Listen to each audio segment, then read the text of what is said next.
क्या कह रहे थे आप? मैं थोड़ा सा ना सुन्न होते जा रहा हूँ, पता नहीं क्यों।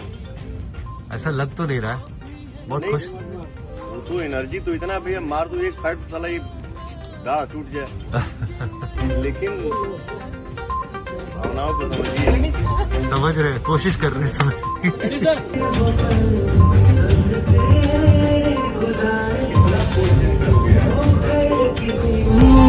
को मेरी याद आती नहीं।